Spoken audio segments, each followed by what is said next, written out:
hang out with you guys tonight. It's a Friday night. So on Friday nights, sometimes I do something called Dr. Boyce Exposed, where I answer any and all questions that you guys may want to ask me. So you can ask me any question on any topic that you want to ask.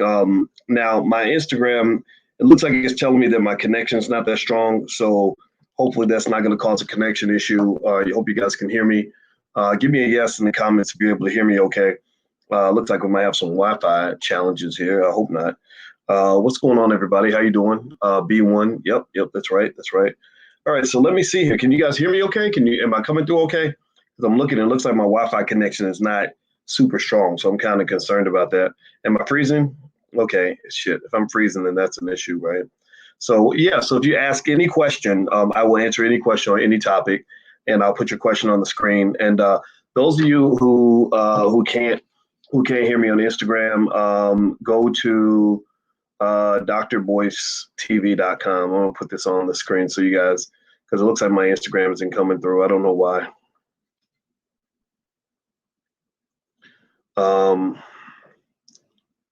Oh, you can hear me. Okay.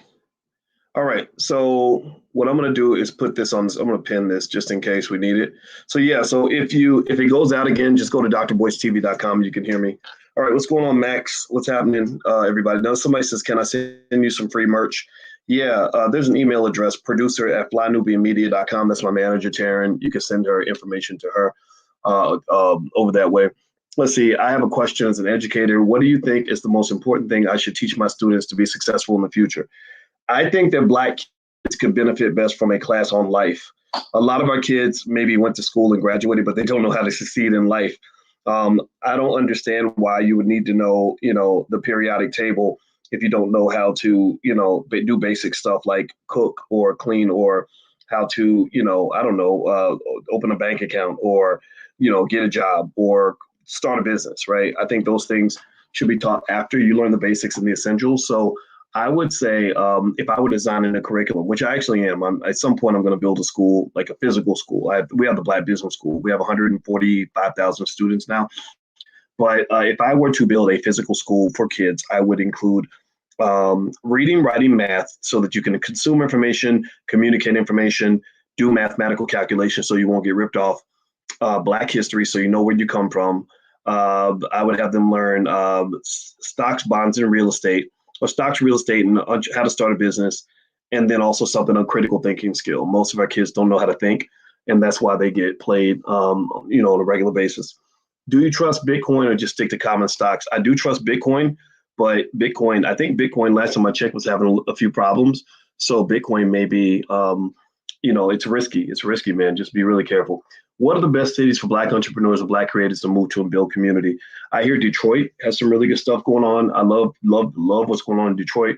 Atlanta is always a wonderful place. I'm going to actually do some work down in Atlanta. We're going to make some movies in Atlanta. Those are probably my top two. I'd say Detroit and Atlanta. Charlotte's nice. I don't hear much from people from Charlotte, but I know Charlotte's really nice. Let's see here. What's going on with Urban One stock? It's been pumping lately, but I haven't heard anything. I don't know. I haven't checked it in a while, but that's interesting. I'm gonna look that up. Let's see here. I'm gonna scoot down. If you can't see, by the way, if you can't hear or whatever on the Instagram, my Instagram is Real Boyce Watkins. If you have trouble hearing or it freezes again, just go to drboycetv.com. What's the reason you disable comments on all your videos? Because I don't give a fuck what the stupid people think. I mean, it's just like when the Chinese decided, when you had Chinese leadership that decided that they were tired of China being addicted to opium and they wanted China to do better.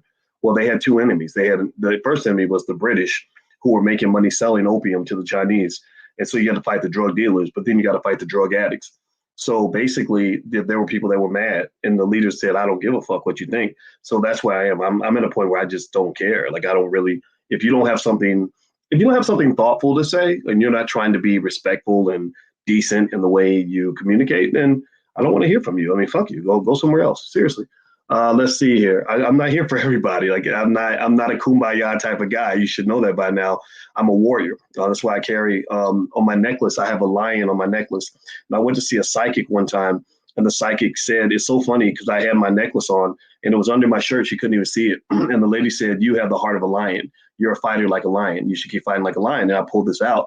And she said, yeah, I didn't even see that necklace, but I could tell you have a lion spirit. And I fight. I'm not here to build bridges or be patient with people that are destructive. I'm here to be serious. I'm very, very serious. And I ain't got time for nonsense. So yeah, we disabled comments for a while because we were like, okay, if you're trolling, don't do it one time. Just do it one time, and you're out. You'll never be invited back ever again. So let's see. What are your thoughts on XRP? I'm holding XRP. I'm not going to. I'm not. I can't. You can't really sell it that easily. I gotta ask my crypto experts exactly how you can convert it back to fiat. I think they had a process for that. I gotta go look it up. But I'm holding it because I believe in XRP. I think the lawsuit has no merit. I think XRP is going to make a comeback. So I'm holding out just in case. Let's see here. Next question.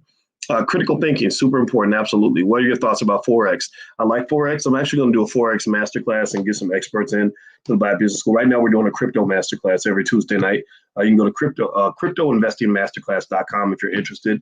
That's going really well. But I want to do one at a time. So the next one I'll probably do is probably either Forex or day trading. These are things that I know about because, my PhD kind of gives me the ability to understand a lot of things, but I know enough to know. The best thing you know is what you don't know, right? So I know enough to know what I don't know. So I know that Forex is a beautiful market. It's very liquid. There's a lot of stuff going on there, but I also know that I'm not a daily trader in the Forex market. So I want to get some people that are really in there to actually help in terms of co-teaching the class. Let's see. Why don't you? How come you don't like Kevin Samuels? I like Kevin Samuels actually very much. I just don't agree with him, and I think that it's very important for Black people to know that there's a difference between disliking somebody and disagreeing with somebody. And I think Kevin gets that. I think Kevin really gets that. I don't like the idea that we think that in order to be men, we got to beat up on women. Just where I come from, that's not masculine. There's nothing masculine about trying to compete with a woman, trying to, gang. You ain't nothing, blah, blah. No, like just tell the women where you stand. Just say, look, I'm not going to argue with you about that. Like, no, I'm not going to do that, right? You can do that and maintain your masculinity without feeling like you have to beat up on women. And some people say, well, no, he doesn't do that as balance. I don't agree because I looked at the data. I looked at the channel, and every single image was a disrespectful image of a Black woman. The last 10 images I looked at was an image of a Black woman looking crazy like this, bug-eyed. Another one had her face on the ground. Another one was looking all crazy with rollers in her hair, and that didn't come off as balanced to me. I don't know about if it comes off as balanced to you, that means you're probably an unbalanced person because there's nothing balanced about every single image having a woman in it. And I am all for holding women accountable. Lord knows I got attacked like crazy by the white media, which I don't give a shit what they think. But they went after me big time because I made the comments about Lizzo and her white benefactors promoting obesity as body positivity. I still stand by that. They didn't want to hear what I had to say because they wanted to paint a narrative. Oh, Black men attacking Black women, unga bunga, right? So I got a lot of heat from that. Oh, I heard you're sexist. I heard you don't like Black women. Why? Well, because I think it's okay for white people to pay a Black woman to act like a hoe and to tell people that it's okay, that's good to be fat. No, that's what's killing that's what killed Black people during COVID. It's little things like that where that lets me know I don't connect with the rest of the world because that's common sense. That's what you call common damn sense. You're promoting obesity, but then you're complaining that 3 months later because you're dying from obesity. What the hell's wrong with you? What makes you think that it's good to do something that's going to kill you? That doesn't make any sense to me. So I wasn't attacking Lizzo, but that's what they said. So I get that. When you're in the middle, you're going to get attacked from the left and the right. So only strong people can kind of be in that space because sometimes you don't have any friends except for other people who are able to process what I'm saying. And that's not everybody. People pick their side. And I think it's all stupid. Honestly, I think it's dumb. Why would you promote obesity? And then Black people are dying from obesity. More people die from obesity than police shootings. The number of people that killed from the cops is like down here. Number of people die from like fried chicken, like way up here. And you up here talking about Black Lives Matter. If you ain't talking about that, then you don't believe Black Lives Matter. You're just repeating the damn slogan. Seriously, you just stop it. Let's just stop that. So no, I don't dislike Kevin Samuels. I just think that we can be men and we can talk about what matters to us without feeling like we got to attack Black women, because Lord knows there's enough people attacking Black women. It's just like there are enough people out here attacking Black men. I want a Black woman who's going to stand up for herself and not feel like she has to throw me under the bus in the process. There's a difference, but only certain people are going to get it. Most people are not going to understand that, and that's perfectly fine with me. Maybe they'll get it in 20 years. I have no idea. Let's see here. We always say the white man. That's the white man. That's why we never talk about white Jesus. Okay. All right, I'm in Detroit. Okay, cool. What do you think about the Shiba Inu coin? I'm not gonna buy it. It's another Dogecoin. I'm not interested. I mess with Dogecoin just for fun. Y'all got me out here losing money. I was like, damn, I knew I shouldn't have bought that damn thing. But I'll tell you what, I bought some Virgin Galactic. Ooh, yeah. And if you remember, we talked about Virgin Galactic a long time ago because I was buying it to sell the options every week. I didn't know that the stock was going to take off, but Virgin Galactic went up, I think, 40% today. It's pretty awesome. Let's see here. Would you consider creating a Black social scientist coalition where Black economic leaders like you and Dr. Claude, Black lawyers, educators, et cetera, team up to solve problems? I don't know if I'm the guy. I don't know if I'm that guy because I'm controversial. I am divisive in certain ways. I ain't gonna lie. I can't, because I don't have patience to deal with idiots. I just don't. You're stupid. I'm just gonna be like, this is just dumb. I ain't got time for this. So you probably need somebody who's a little more diplomatic. I'm not that guy, but I would join. I would support that. I would even give money. I would even write a check for it. But I wouldn't actually want to be like the person to bring people together because I'm not exactly that guy. I'm in Atlanta. I want to be in your movie. Okay. All right. Well, you know what? I am Love. I am going to make announcements when we start casting and stuff like that. And we do have some movie projects that we're going to do in Atlanta. We're also going to do another project. I'm doing a project with Tierra KJ Williams out in LA. So we're actually going to end up looking for actors and actresses in LA real soon. Now that COVID's over, we're going to start doing more public events, more films, things like that. So we got a lot of cool projects in the works, and we're really proud of our movies. We created like a whole movie division, and our movies have been seen by millions of people. So we're really proud of that. We partner with Kweli TV, KWELI. Kweli TV is the Black Netflix. There's a sister that runs it, and I met her, and I like her a lot. She is so cool, so smart, and I hope everybody will subscribe to Kweli TV. You give your money to Netflix, you give your money to Disney, that's fine. Just break a little something off for Kweli, and help her because she's got a lot of great Black movies on there. She really believes in it. I talked to her, I looked her in the eye, I really liked what I heard, and I really wanted to support her. So we put a lot of our movies on Kweli. I can't remember how many we have on there, but she sends, it's like a little royalty check. It ain't a whole lot of money, to be honest with you, but it just makes me proud. But the numbers are big in terms of numbers of viewers, like in the hundreds of thousands, like every quarter. It's the beginning. That's how industries get built. All right, so let's see here. Cooking, sewing, cleaning, etc. I got my teachings at home, but I also learned a lot of home economics at school. Good for you. Doc, how are you? I have $1,000. What should I do financially with it? I would put it into an S&P 500 index fund. If you look up SPY is the ETF that tracks the S&P 500. That gives you a little bit of like a little tiny piece of America. And this is a very bad time to not be in the stock market because the stock market is setting records every single day. So there's money being made out there. So please go get it. Let's see. Dr. B, how can we love and build family structure when the older generation, my family, is caught up in religion and arrested development? Sometimes you got to amputate a little bit. It doesn't mean you just cut people out of your family, but you have to kind of, sometimes you got to really be strong and clear about what you want and who you are in order to kind of combat the fact that a lot of our people think like slaves. They're just stuck in a weird slave mentality, and you have to kind of you have to be strong to combat that because your tendency is to go with the crowd. And the problem is that the crowd is not winning. The crowd is not succeeding. The crowd is not smart. The crowd is not successful. So don't follow the crowd. Spend time by yourself, meditate, learn who you are, read books, to come to your own conclusions. That way you're at least able to kind of make better decisions, or at least get around people who know how to succeed in the area that matters to you. People that are happy, people that are successful, people that are good natured, that want to get along. Like if you get in that space, then you'll become more like that just naturally. And that's what I do. There's certain people you got to block your energy from. You can't have them around you or they're going to undermine everything you're trying to do. All right, so let's see. JL says, do you think corporate America has been a net positive or net negative for Black Americans? Excellent question. And thank you for your donation, by the way. I think corporate America has been, that's a tough one, man. That's a good question. God, let me drink a sip of coffee on that.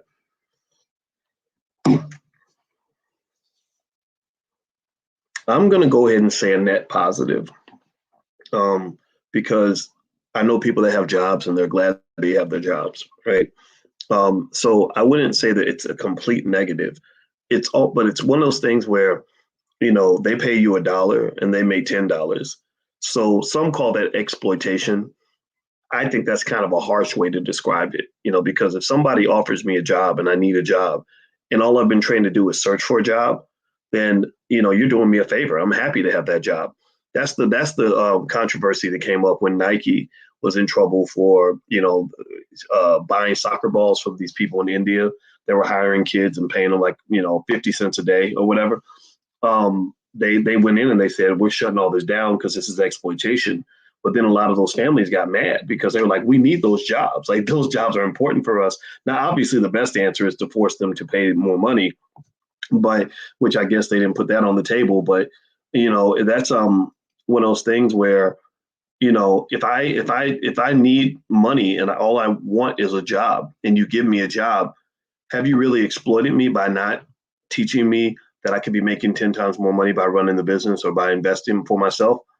Or are you simply giving me what I want? And that's a philosophical question, right? But I think it's realistic. So I would say corporations have been a net positive, because you live in the richest country in the world. That's not a terrible thing. But what I would like for you to do, those of you who are in that group that wants more, teach yourself to aim for more and teach your children to aim for more. Because I don't really teach my children about getting jobs. I don't talk to my baby. My 10-year-old is the one I hang out with the most. I'm training her to be a little executive. I'm taking her with me. I'm making a movie. I'm taking her on the movie set. She wants to be an actress. I'm gonna teach her how to be a director and how to be an actress and how to be a boss and how to be an investor and all these things. And she will never be, like if she's an employee, it'll be temporary. It'll be so she can learn. It'll never be like a permanent state of the world. So you got to start your kids at the top. That's how you make them.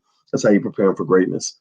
The live is great here. Oh, thank you, I'm Love. I appreciate that. Let's see here. I'm so happy for you. Thank you. Bitcoin's about to go up. Countries are accepting it as national currency. Yeah, I saw Bitcoin plummeted today. I haven't read the news, but I wonder what's going on with that. Which NFT do you like? Honestly, none of them yet, because I'm not ready to buy an NFT. I did a talk on the NFTs in Philadelphia.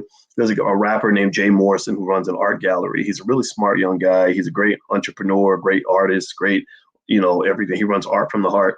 And I was up there on a panel with a guy named Zevi G and a guy named Raf, R-A-F. And we were talking about NFTs, and the technology is really intriguing. It's definitely going to be big.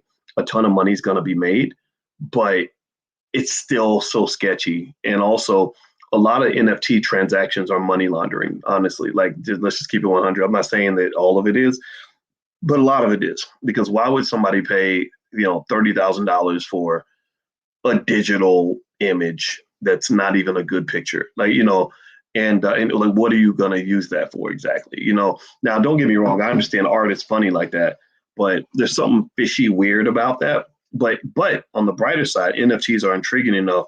I'm actually going to take some time and study the Ethereum programming language. I'm going to actually take, I budget my time out literally on a timesheet. So I'm going to take 100 hours and do nothing but study Ethereum blockchain programming and learn that really well, because I want to dig in there. I want to be inside the blockchain and see what's going on and really get a sense of that, because I feel like the crypto is something very, very big, and I think it's going to be the wave of the future. Am I in any movies? I'm in a few. I'm in like Hidden Colors and stuff like that. Let's see here. Trust and Believe. I'm not worried about a more. Okay, you just a screen name. Okay, you sound like y'all arguing. Let's see. Somebody says, well, you need to get better educated instead of wondering why someone else would buy something. Good point. Good question. Let's see. My bad for asking a bad question. Yes, a bad question. What's your question? I didn't see it. Is China a threat to Black people? I don't think they are. But China is going to dominate the world, though, so you got to be careful. Black psychologists, sociologists, anthropologists, spiritual leaders, etc. Absolutely. Please repeat your email for merch. Yes, it's producer@flynubianmedia.com. That's producer@flynubianmedia.com. I was watching one of your vids today, Sense and Sense. Okay, cool. How do you buy XRP? I think it's hard to buy. I don't know if you can buy it right now because it's frozen on Coinbase and the other exchanges. Do you have a beginner's class, and will you soon be coming to Atlanta anytime soon? Yeah, there's something you can do that doesn't cost you anything. Go to firstshareofstock.com. That's firstshareofstock.com. That way I'll email you like lots of free stuff, and that way you can kind of be in the ecosystem. There's also a free life class I have at blackkeystogreatness.com. That's blackkeystogreatness.com. And that's a good one to sign up for, just because I'm going to actually do a book club kind of thing with Powernomics. I'm actually going to every Sunday night go through Powernomics, pick a couple of paragraphs, read the paragraphs, and break it down and do that like at least once a week. And we're going to work all the way through the Powernomics book. And then we're going to do that with Black Labor, White Wealth. I want to go through all Dr. Anderson's books to make sure you understand exactly what's going on. And I thought about that because I met a brother in Philadelphia who was a big supporter, big fan. And he said that he didn't quite understand everything in Powernomics. Some of the terminology was a little bit tough to comprehend. So I said, okay, that will be fun. Let's, so I'm gonna do a book club. So I'm gonna do it. It'll be free. So if you sign up at blackkeystogreatness.com, I'll let you in the book club for free. So you can join us on Sunday nights and we can talk about it. Thank you, Terrence Harris, for that donation. I am so grateful and appreciative. Thank you very much for supporting the platform. What are your thoughts on China buying the U.S. debt? I think they've been doing it for a long time. Does it make us vulnerable? Yeah, a little bit, but not entirely. Do you have a class on options? Yes. It's stockoptionsmasterclass.com. That's stockoptionsmasterclass.com. What did he say that was beating on women? Give an example. Well, if you go to the page and you're talking about Kevin Samuels, I'm not saying, I didn't say beat on women. I'm talking about just kind of being a little bit mean, right? And I think, and I'm not saying that everything is untrue. I'm just saying, like, I looked at the last 10 videos. Every video was an image of a Black woman. And now Tommy Sotomayor has stepped up and said, no, I was the first one to attack Black women, right? He's like, no, he's copying off of me. And I just kind of was like, so beating up on Black women, like screaming at Black women is like an industry now. Like that's a way to get your channel off the ground. Like, is that what it is?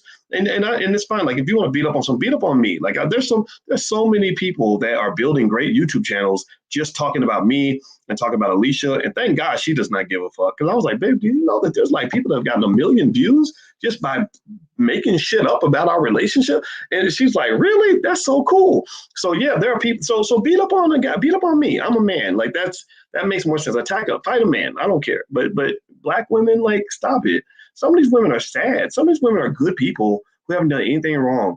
Like you got some women that have a couple kids by some raggedy dude who don't want to take care of his children. And now everybody's like, well, I won't date a woman with kids because she a hoe, she a this, she a that. And somebody's like, why would you date a woman with kids? And I was like, well, why would a woman date a man with 2 or 3 babies mamas? Like, you got guys that got babies mamas, like, but that doesn't make us bad. I got babies mamas. I got 8 baby mamas. And then I have like god kids because I love children. I love helping the youth. Like it's like a passion. I was a track coach. It's fun for me, right? And there's nothing simping about that. I always felt like that was the way to be supportive to the community and invest in the kids. Muhammad Ali used to say, I believe the children are our future, teach them well and let them lead the way. That's what I believe, And so I'll tell you, I get so sad when I see so many young guys misguided, like children are just terrible because they're not your kids. They don't matter. That sounds like something white people would say. That sounds like something a racist would say about Black children. Like, those kids don't matter. Like, a kid gets shot in the street in Chicago and you don't care because it ain't your kid. No, I care. I care about all those kids, So I think I just want people to hear a different narrative. I'm not here to change people's minds, because if people decide that they hate you and they don't like you and they don't agree with you, they're just going to stick to their point of view because they're trying to win. They're not trying to be right. They're trying to just win the argument. But for the people that are just not sure, or the people that don't agree, I want to give you courage and say, stand up, stand up for stand up for the Black woman, stand up for your community. Like, I'm not saying every woman's perfect, but my God, like, if a woman has a couple of kids by some raggedy dude, like, you think that stains her for life? Man. But, also it could be money too. Part of the reason I didn't mind marrying a woman with kids, because when I was picking, I had plenty of choices, because a lot of women see me and you go places and women know you. So I had plenty of choices, and I didn't even care if a woman had a child or not. What I paid attention to was, what kind of child do you have? Because if your child is a great child, that's a gift. That's a gift. That means I get the opportunity to create another great Black leader. I get to raise that child to become, an entrepreneur, an intellect, a scholar, all these things, right? So that's exciting for me.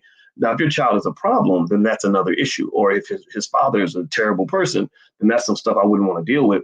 But also I think money maybe plays a part in it. So I think for some guys, like, if they don't have enough money, then they can feel like, well, I can't afford to take care of like all these other people. And so a guy that has money or whatever is going to be like, I don't care. Like, if we go to McDonald's, it'll cost $22 instead of $14, but I don't care. Like, $7 doesn't matter to me, right? So I think maybe money makes a difference. I think age makes a difference, but ultimately I think perspective makes a difference, man. My heart goes out to these kids that don't have their fathers. A lot of their fathers are just gone, and and it's not their fault. It doesn't mean that they're little raggedy pieces of shit that are worthless.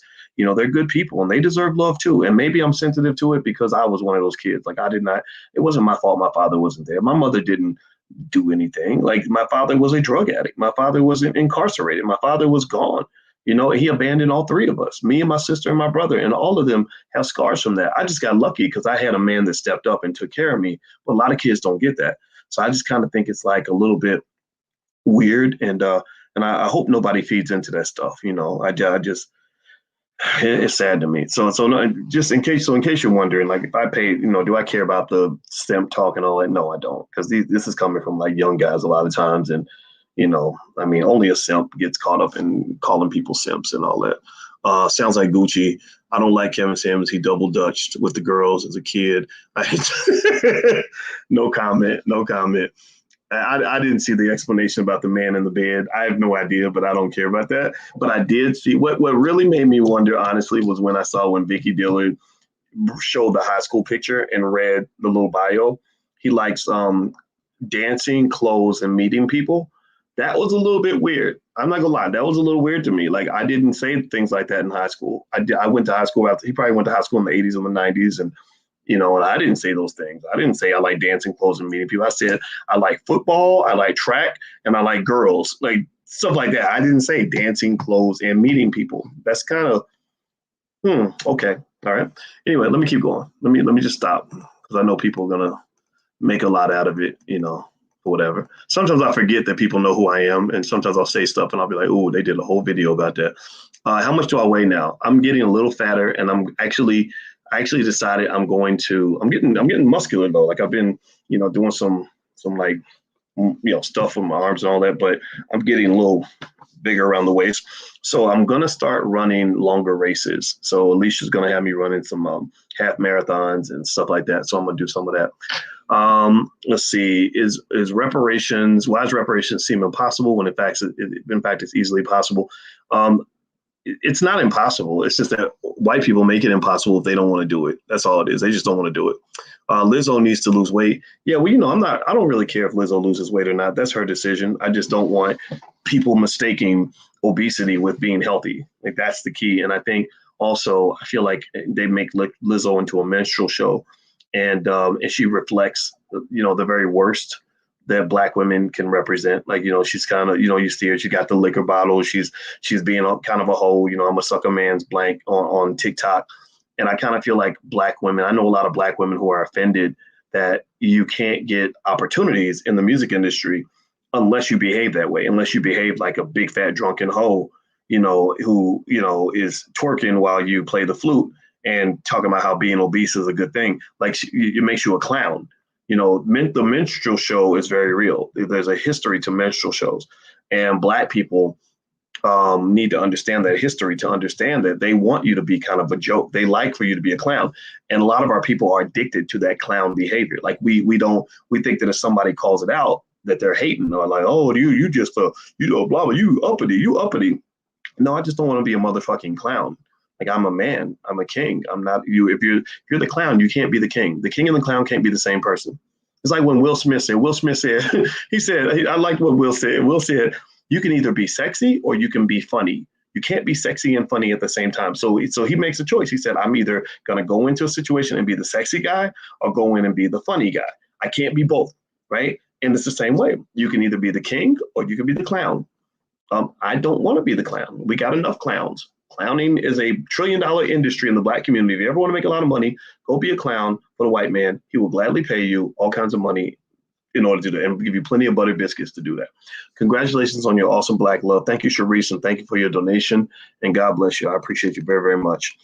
Next, let's see. You can transfer XRP from Coinbase wallet to Uphold wallet. At least that's what I did. Okay, were you able to convert it back to fiat though? Can you convert it back to fiat currency? Let's see, Kevin Samuels defended you when all those ladies came for you. Yes, he did. And I'm gonna tell you, it was hard for me to tell the truth after knowing he defended me. Andre Hatchett told me that. And that's why I say that I don't dislike him. That's why I also say I just want to tell the truth. And it's hard. It's hard to say something honest that's negative about somebody that did right by you. Like for example, it's hard. It's uncomfortable for me to have to say, that I don't know what Charlemagne the God did with that girl. Um, all I can say is what Charlemagne did with me. Charlemagne was very nice to me. But when people say, well, did he do that thing with a girl? Well, because I know him, I wouldn't be like, no, he definitely didn't do it because I don't know. But I believe in truth. I believe in proof. And I believe, that, whatever. Like, I don't know what can be done at this point. So that's where I am with that. And what's funny about the internet is that people will expect you to comment on someone because you know that person, right? And some comment on something that you have no ability to know what happened on any of that, but they expect you to talk about it like you know what happened. I've never ever in my life ever been in the room when another man was having sex. When I have sex, I'm the only man that's there. I've never seen anybody. So when Russell Simmons stuff came up and people asked me about that, I was like, I don't know. I wasn't there in the 90s when Russell was having sex. But I worked with him on the mass incarceration project. I'd be glad to tell you about that. But I can't tell you what Russell did in 1993. I did not know him then. Same thing with Charlemagne. I don't know what these people, or even when they talk about Jay Morrison and his business, I was like, I don't know. I just know Jay's been really cool to me. And I know Jay he's never screwed me over. But then again, that's not a confirmation of guilt or innocence. It just means like I wouldn't have a problem working with him because he's never done anything wrong. I judge people based on how they deal with me. That's it. That's all you know. And I think that's like kind of a way to do anything. I think that makes sense. I think you deal with people based on your interaction with them and not based on rumors. I think when you start letting rumors taint you, especially from people who hate that person, I don't know. I'm not into that. I just don't do that. It's a little weird to me. What's on my bucket list? Good question, Lucy. My bucket list. When I die, I'm going to have all my children in power positions running a billion-dollar company. I make most of my money. I don't make most of my money on the internet. I make most of my money in my investments, and that's off the internet because the internet's a very crazy place. The nigger net is ridiculous, and I don't want to be around crazy, small-minded people when I'm trying to really make my money. It's building, it's growing, and by the time I am done, I want my children to I want them to have helicopters and private jets and yachts, and I want them to also remember me as a person who um, broke cycles and set trends for the family that built an empire, and that's a big part of my bucket list. Everything else I've kind of got a chance to do. I've kind of traveled everywhere, and I don't want to like climb Mount Everest or anything. Most of the things I've ever wanted to do, I've actually done them. I can't think of anything that I really want to do that I haven't done. Most of my goals in life now revolve around things with family and being spiritually good and balanced and being happy. Like that's pretty much it. I married the woman of my dreams. Alicia to me was the most beautiful woman in the world. She wasn't like my second or third choice. Like she was my number one draft pick. And that's a hell of a feeling, man. That's a good feeling.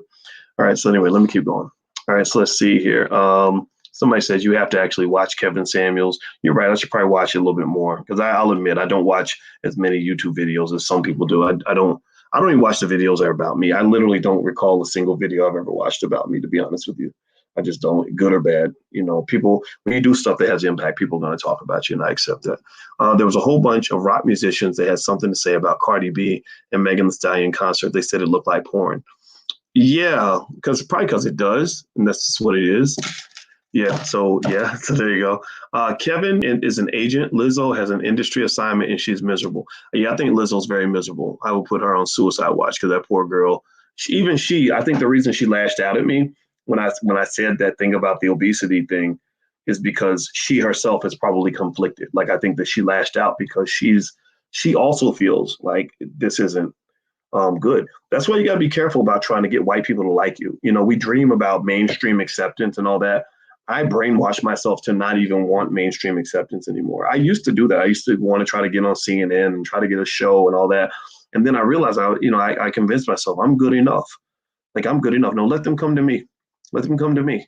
I'm gonna kick ass. I'm gonna be so good at what I do that my haters are gonna grow tenfold. So they're gonna be talking about me, and then the people that love me are gonna seek me out, and they're gonna want to be next to me because they know that I'm serious about my shit and that I'm damn good at it.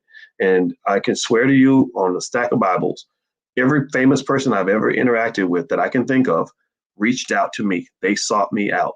That's the thing. You tap into your greatness. When you tap into your greatness and you're really doing the shit at a high level, people will seek you out. You ain't got to go chasing nobody. You don't. You don't. I mean, and then when you meet people, be friendly to them, be helpful to them. Then they'll want to engage with you.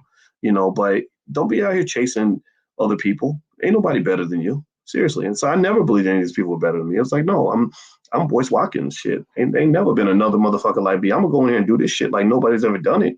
And then people are gonna notice. And when they start noticing, they start coming in. They start coming to the Mecca and kissing the pinky ring. And that's what it is. I'm not saying in a stupid, arrogant way, but it's true.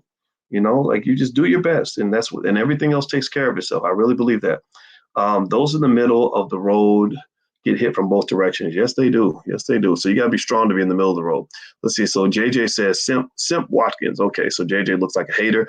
So everybody say goodbye to JJ. Say goodbye, JJ. Goodbye, JJ. Get your little bitch ass up out of here. There we go. Let's get them on out of here. All right. Let's see here. My black-owned business is americasveryown.com. There you go, americasveryown.com. What do you think about Tommy Sotomayor? I don't. I'm not a big fan of, I think his approach is a little bit ridiculous. He's a good radio show host or whatever, but he tries to be sensationalist at the expense of black women. He probably had, some of these guys are just really hurt. Some of them have mommy issues. Some of them have been hurt by women and they just don't know how to get over it. So their response is to just lash out at women all the time. And I understand being hurt, but God, man, it's very sad. It's very toxic. I wouldn't even watch like this stuff I don't watch it. We don't watch the internet very often. How do we start building industry so that we can employ thousands and millions of our people? Where do you think we should begin? You begin with your children. So what you got to do is start training your kids to build systems. Stop training them to go get jobs. Train them to build systems, train them to delegate and utilize technology as a way to scale up what they're doing. I talked to a young lady today who runs a hair business. She took our business school class in the Black Business School, and she created a little hair salon where it's like a little one-person thing where she's now making her money doing people's hair. And I said, okay, so the next step is you got to scale that up. So I said, maybe you should film yourself. You love hair; it's your passion. You're good at it. So I said, film yourself doing people's hair, making it look real good or whatever. And then we use the internet to scale up so people all around the world can see how talented you are. And then you want to learn structure and delegation, like how to really run an organization where you don't have to do all the work. So our children have to be trained that way. And it's more of a top-down type of training. This is what they do at Ivy League schools.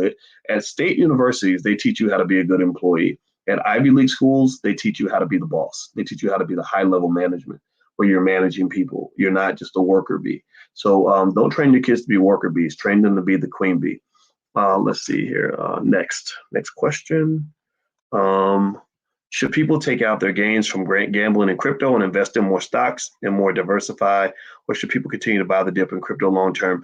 I like buying the dip, but I don't like buying the dip to a point where I have more than 5 to 10% of my portfolio in crypto. When you get more than 10% of your portfolio in crypto, I think it's time to spread your money out a little bit. I wouldn't put more than 10% in crypto. The women who call in to Kevin Samuels are a mess. He addresses them as they call in. This week is about Black men being accountable. Okay, well, I'm gonna look. Let me see. I'm gonna go to Kevin's channel right now. I'm gonna Google search. Let's see, Kevin Samuels YouTube channel. So let me see. Hit the thumbs up, by the way, if you haven't done it yet. Okay, so Kevin Samuels channel. So I'm gonna look at all the images of the last 10 videos, and I'm gonna see how many images have an image of a woman. And I'm gonna read every title. This is real data now. This is not me being biased or not me attacking. This is just me I want you to see if you see a theme in terms of his channel's doing very well. He's got, 1 million subscribers. I think that's great. Okay, so the first one has an image of a woman. It says, what do modern women keep getting wrong? The next one is an image of a woman. It says, model claims men are shitty these days. Now there is one now I do see, wait a minute, hold on. Is this? I do see something that says, do modern men have problems with the P? Okay, so that's good. So that's got an image of a man on it. Good. Now I see one that says PhD program at LSU. I don't know what that one means. I don't know, but that has an image of a man on it. So that part I do stand corrected on that. These videos I did not see a few days ago, but these three are all images of men. Now, if I keep going, to when I looked last week, I see a woman that says, "Are modern women toxic?" And then there's a image of a woman who looks kind of mad. Then there's another one that says, "Do modern women know how to get high value men?" That's another image of a woman, kind of looking mad. Then there's another one that says, "What's wrong with wearing my damn bonnet?"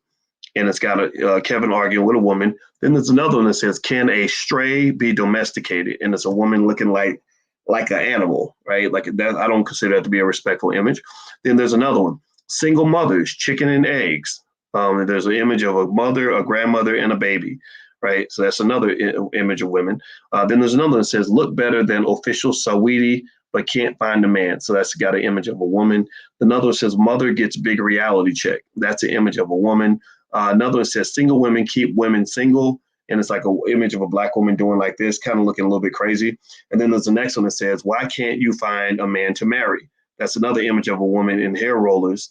Then there's another one that says, "Girl, hang up. He's so trash, Big Shirley burial." And it has the image of a black woman like this.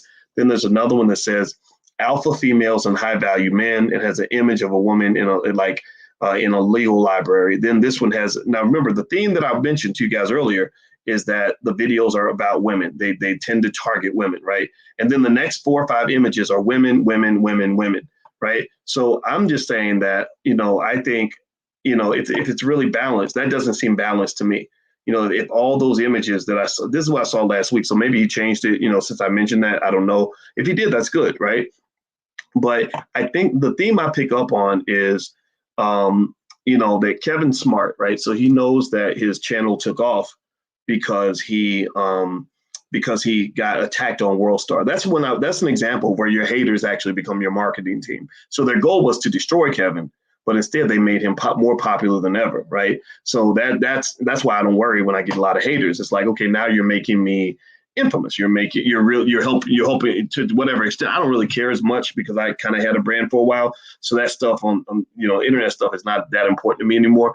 But it's still like, yeah, you're actually, when you really spend all your time talking about somebody, you're not acknowledging their power, their impact. And then what happens is you think you're destroying that person, but you're really feeding energy into their power. And what happens is that you think you're telling everybody to go and tear that person down, when really some of those people are going to say, I kind of actually agree with what he's saying. I kind of like what he's saying, right? So like even with my stuff, my Instagram followers went up when Kwame Brown and all that stuff kind of happened. Like I went up several thousand, right? Because there are people who said, "Let me see what this motherfucker talking about. Look at you, the crazy ass boy walking."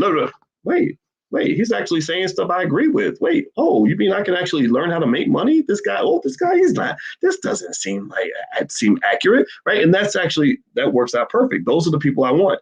I want the people who say, fuck this guy, and I'm gonna go find out the truth. Right? Then they come and they find out that actually this platform's pretty good, right? It's very original, very unique. And there aren't that many, legit PhDs that are spending this much time breaking down all different kinds of issues in this particular way.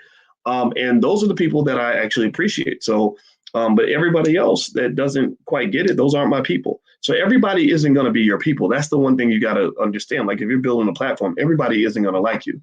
Even Barack Obama is hated by half the country. Like, shit, what is this?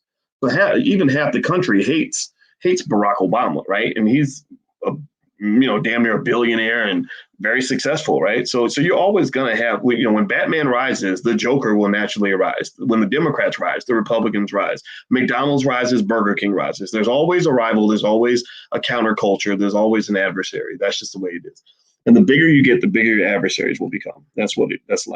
All right, so let's see here. What do you think about green light for kids? I don't know about green light for kids. I have to look it up. I'm sorry, but thank you, Nicole Jones, for your donation. I appreciate that.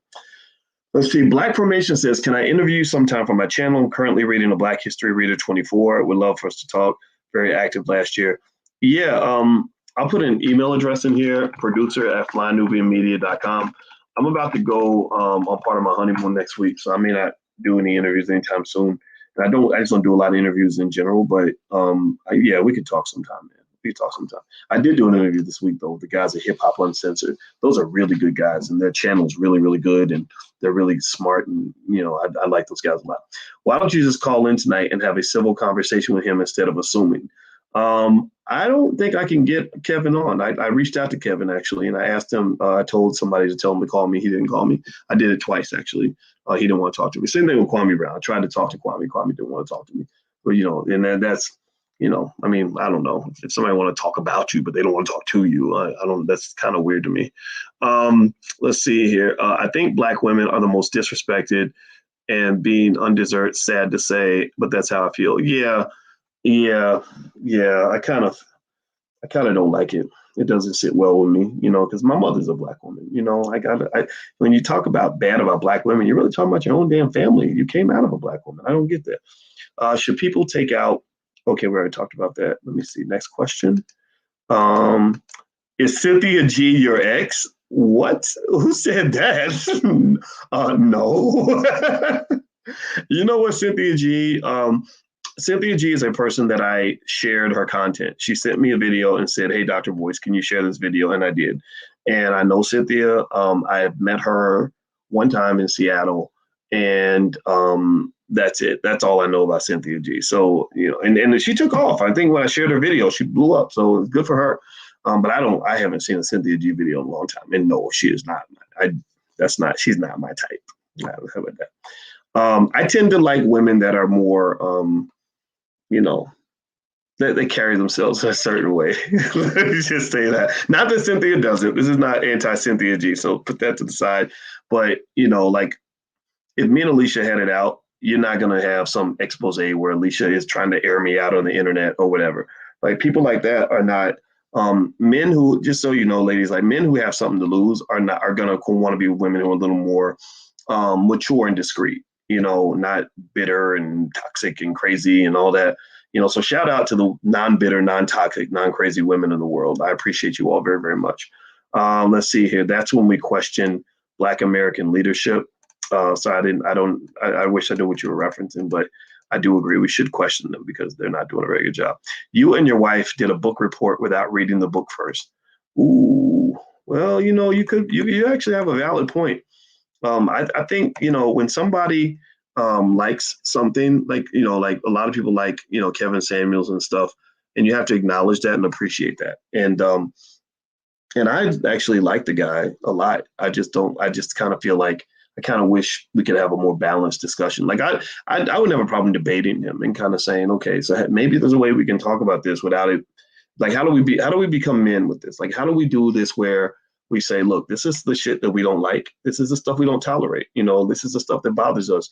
And this is where we need to be heard without it becoming like, this is what's wrong with modern women or women with kids, you should never marry a woman with kids.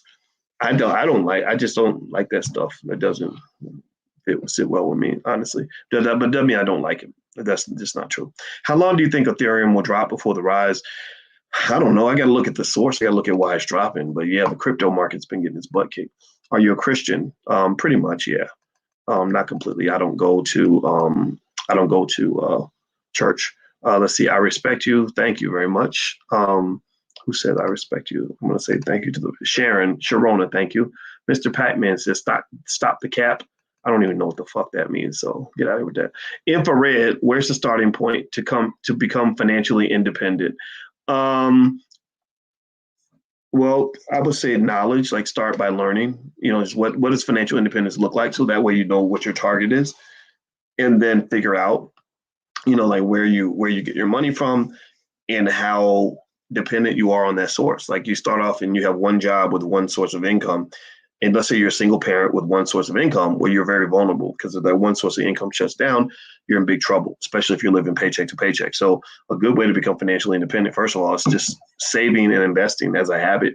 You save first, then invest, and then build multiple streams of income. So you have other sources of income in case the primary source shuts down. But then also other diversification strategies might include things like who your circle is. Like, so if you're married, the reason that marriage is valuable for you in a wealth building process is because if you have a spouse or a partner, even if you're not married, that is bringing in good money, then that's another level of financial security. That's another backup that can kick in case your primary method starts to decline. So like if Alicia lost her job, she's going to be fine. Or if I lost my money, I'd be fine. I'd like, we still have the house.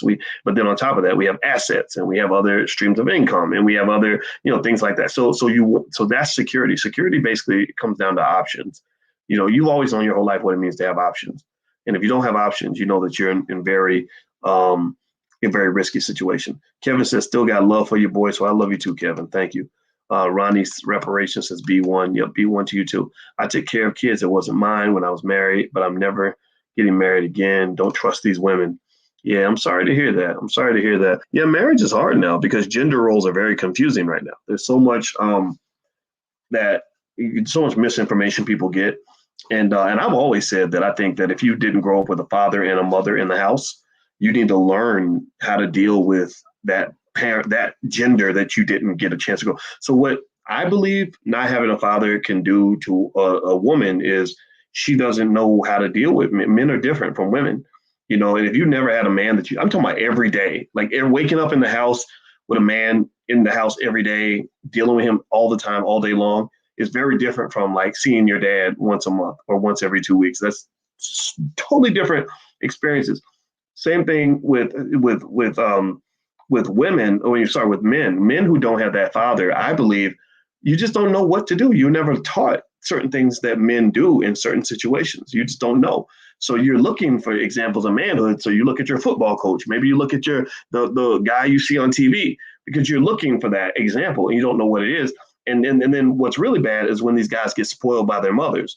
Like men spoil their daughters. Like I spoil my daughters, but Alicia's hard on them. She won't let me spoil them, right? And then Alicia spoils her son, but me and his dad get on him and we don't let her spoil him. So mothers will spoil the shit out of their sons and then dump him out into the world onto some other poor woman who has to fill in the role of his mama. And then next thing you know, she has to be his mother. She's disciplining him like a child because he ain't never learned no discipline. That's like what's really happening. So a lot of the men that I don't even know. I mean, I really think I don't know if I'm trying to build a family, I'm going to find somebody that really had a good example of what it means to be a good woman. If I'm a woman, I'm going to look for a man who had a good example of what it means to be a good man. Because a lot of these examples are wrong. They're just bad. They're not going to work, So that's just my 2 cents. She's damaged goods, Boyce. Who's damaged goods?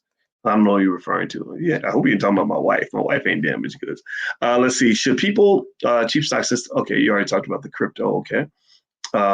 Next.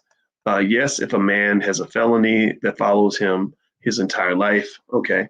I don't think felonies are necessarily a reason to write somebody off, but I think it's an example of how, you can't judge all books by their cover and just write somebody off because of their previous experience.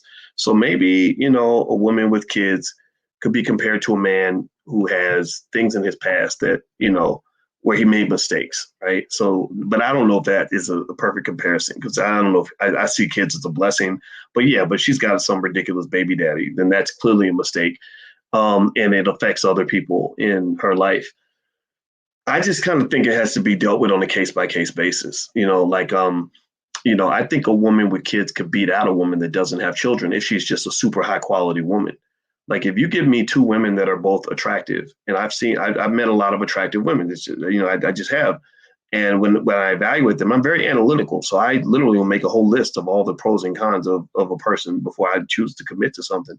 So you give me like one woman with no kids who's gorgeous, and a woman who's like, got a couple kids who's equally gorgeous.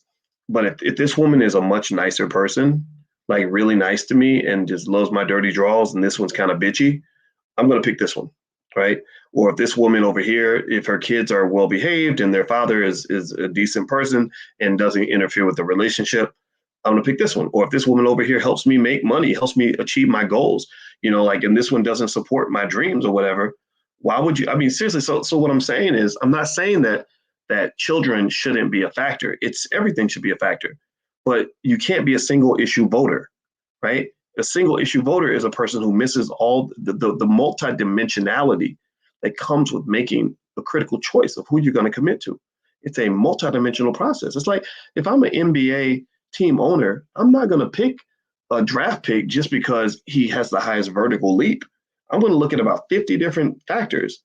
And I might pick Larry Bird because he can't, even though he can't jump, but the man can shoot shoot like a hawk, and he's the best player, and he can move, and he knows how to dribble, and he has great court vision, right? So you got to look at all those factors. I think that's really, I think when you get to that point where you have all these deal breakers, then you're going to end up having a very thin group of people to choose from. Like, you can't have a bunch of deal breakers. You can have things, though, where you say, I prefer not to deal with that, but I would be willing to deal with that for a certain level of compensation. So that comes actually from the way I think about finance. Actually, in the field of finance, it's the same way. There are very few questions in finance that have a yes or no answer, because in finance, in the world of finance, almost everything has a price. So if somebody says, would you like this brand new Mercedes, this 2021 Mercedes? The answer should never be yes or no. The question should be, well, how much does it cost me? Because that positive of getting that beautiful Mercedes with the nice, wood and chrome and all that, the price, the positive of that comes with a negative.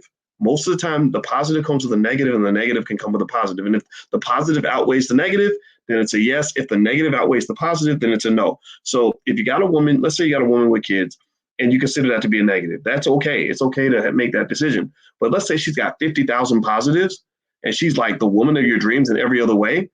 But yet, you got somebody saying, well, man, don't be dating no woman with kids. You a simp. So you go date some raggedy chick that doesn't have nearly as many positives just because she has no kids. Well, you're a damn fucking fool. Seriously, you're stupid at that point. You should be evaluating everything. And there shouldn't be one criteria where you say, oh, well, I can't date somebody like that. That's just not the good, smart way to make decisions. That's just the honest to God truth. All right, so let me see here. Dr. Cassandra Coles says, how do I deal with higher ups? Thank you for your donation, by the way. Boss's boss saying my name wrong in a meeting.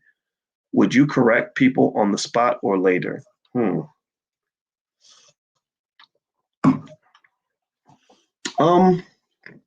Okay, first of all, be careful about taking advice from me on what to do on your job, because I'm the black man that will get you fired, right? It's like getting dating advice from a lesbian. A lesbian has no use for men, so she's going to tell you to cut your husband out at every available opportunity. So just so you know that I have no use for a boss. I have no use for corporate America. I have very little use for white people's businesses because I don't live in that space. But with that said, but I do know how to be. I think I know how. I try my best to be a decent human being. So I would say first off, I would try not to take it so personally, right? A lot of times we get easily triggered and we take everything personally.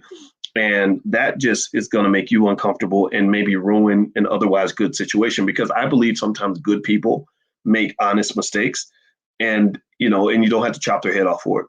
So if it does bother you, then maybe like later on, without kind of confronting or embarrassing the person, maybe afterward, you could kind of make it a light thing, like, well, by the way, you pronounce it like this, not like that, right? And just kind of smile, in a friendly way. I don't think you have to correct them like that, like on the spot all the time. I personally wouldn't do it like that. I would maybe talk to them in a way that doesn't sort of publicly humiliate them, right? I think that makes a big deal, because I had when I had a show on AOL Black Voices, I had this lady on by the name of Angela Michaela Davis. And I hate to say that she was a bitch, but my God, she was, woo, Lord. And I kept, here's the thing. When I talk to my kids, I say, okay, you guys, blah, blah, blah. When I talk to a group of people, I'll say, all right, guys, here's what we're going to do next, right? So I had a panel of women, and I said, okay, guys, so and she goes, we're not guys. And I was like, oh God, I'm so sorry. I apologize. I didn't mean that. Forgive me. And then we're talking, we're in the conversation. It's really good. The women are saying what they got to say. And then I said something like, okay, you guys. So we only got a few more minutes. And then she's like, we're not guys. I said, we're not guys. I was like, oh, damn, I'm so sorry. And I'm sitting there thinking, but honestly, deep down, I'm thinking, God, what an asshole. Like, why would you, why do you think I'm attacking you? Like guys is a generic kind of, don't get me wrong. I mean, sure, next time I'll say gals or ladies or whatever, but I wasn't calling you men. I wasn't saying, all right, dudes, let's get together. All right, you niggers, let's go. I wasn't doing that. I was just flowing with the conversation. And I think that sometimes we're trained as Black people to be just hypersensitive about everything. And I just personally think that's not a winning strategy. I think that's a reflection of deep-seated insecurities. and this, and this thing where we really care a whole lot about what white people think and all that stuff. So I don't really get offended. Like if a white person says something stupid, I just think to myself, wow, that was stupid. But I don't feel the need to correct them, or because I don't care what you think. I just really don't. I care what I think, but I don't care what you think. And that, so I don't know, my 2 cents. How do you spell Quayle TV? Kweli, Kweli, Quayle TV. Everybody should sign up for that. How long will it take for America to rid itself of racism? It'll never rid itself of racism because white people will never really like you that much. No group likes any other group that much. The Chinese make fun of the Arabs make fun of the Jews make fun of the Mexicans. Every group dislikes every other group. You're the only group that's been tricked into believing that everybody's supposed to like you. So you end up looking like the poor little, disabled kid who's trying to be friends with everybody, and they're making fun of the kid. Like, I'm just telling you, you got to let that go. Like, stop it. They're not going to like you. Why are these haters coming for you as of late? I think we made ourselves a target of a lot of jokes because we were open about, our marriage and our relationship. And I don't regret that, right? I really wanted to show you that I'm not just saying that I respect Black women. I'm committing myself to a Black woman, because a lot of guys will say, things to Black women because they want them to, like them or whatever. But when you look at their track record, my question is, did you give your life to a Black woman? If you gave your life to a Black woman, then that means you really honor and respect Black women, right? That's because the greatest thing you can do is sacrifice and give your life to a person. And so I think that the reason we got haters was because, when you're happy, you're going to attract miserable people who just kind of want to say what they're going to say. But then also people kind of poke fun. And also, I don't make it easy. I'm an asshole sometimes. I really am. I'm a provocateur. That's what I am. I piss people off because sometimes I know I'm smarter than a lot of people. And sometimes I say that, like, I'll imply that. I'll just say that's stupid. And I think people get their feelings hurt when I say, look, what you just said was fucking stupid, because I don't back down from that. Like, I'm not like, some guy that's going to sit here and let you just kind of try to punk me. Like, I'm going to let you know, like, I'm not a fucking punk. Fuck you. And then when you do that, you're going to get a reaction, right? You're going to get people that get pissed off. So when this thing happened with women and people saying that dating women with kids is stupid and simping and all this other stuff, I was like, no, I'm standing up to all of you fuckers who would say that dumb shit. Like, these are Black women. Like, this is a time to shine. This is a time for us as men, the men who really are down for the community, to really show this shit. Like, you don't sit there quietly and let people assault Black women. And, no, that's not tolerable. That's not acceptable. So that means that I got to fucking get clowned on the internet for the next 8,000 years. I give zero fucks about any of that because I don't try to earn the respect of a goddamn idiot. So that's just what it is. Like, it's totally fine with me. They can make 18 million motherfucking videos saying what they want to say, and I'm gonna make 18 motherfucking million videos saying what I want to say. So fuck it. Your message will be out there. My message will be out there. People can make a fucking choice. I think as Black people, we got to draw those lines in the sand, because y'all know as well as I do that a lot of the shit that happens in our community is fucking stupid. It's destructive. It's not helpful. It's not beneficial to anybody. So I'm not really looking to make everybody happy. I'm looking for my people that can ride with me on this and not be scared. That's it. That's what happens. Sometimes things happen and you go to war. So if that means Kwame Brown is pissed and going to misinterpret everything I say, then so fucking be it. If that means that people are going to make videos about making things up, conspiracy theories about my relationship, so fucking be it. Part of the reason that I like to do Dr. Boyce Exposed, where I answer all your questions, is for those that I care about, that I really care to hear from, right? These are the people that really want to know the truth. So you hear something crazy like Dr. Boyce is a scammer and he's gay and he's this and he's that. Well, just ask me and I'll give you I'll tell you what I know. And then you can decide if you believe me or not. And if you don't believe me, then that's okay too, right? But seriously, at the end of the day, that's what it is. If you're making a difference, if you ain't got no haters, you ain't done nothing yet. That's it. If you go out here, if you find your way, if you find your happiness and you find success, you're gonna have critics, you're gonna have people that are mad. And some of it is just standard male competition. I don't really get offended when people call me a beta male, because I know I'm a motherfucking alpha. Because alphas don't follow the pack.